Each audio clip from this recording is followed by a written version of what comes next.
ভিডিওটি মনোযোগ দিয়ে দেখুন। বাচ্চাদেরকে এমন কোন শিক্ষায় শিক্ষিত করা যাবে না, একেবারে হারাম করে ফেলতে হবে নিজেদের উপরে, যে এই বাচ্চারা যদি বড় হয়ে বলে বাবা আমি তো ছেলে না, আমার মনটা মেয়ে মেয়ে করে।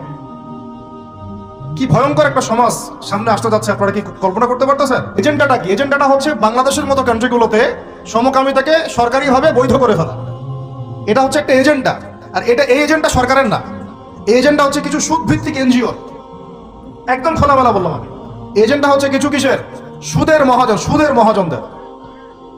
এই কিতাবে আল্লাহ রাব্বুল আলামিন বলেছেন, যে ব্যক্তি সুদ খায় আর যে সুদ ছাড়ে না, সে যেন আল্লাহ এবং তার রাসূলের সাথে যুদ্ধ করছে। নাউযুবিল্লাহ। হাদিসের মধ্যে নবীজি বলছেন, যে ব্যক্তি 1 দিরহাম সুদ খাবে, সে যেন 36 বার জিনা করলো। আর একবার জিনা করলে, এই কিতাবের মধ্যে আছে সূরা নূরের 2-3 নম্বর আয়াতে, 100টা লাঠি, 100 লাখ বেত্রাঘাত। 1 বছরের নির্বাসন একবার করলে কি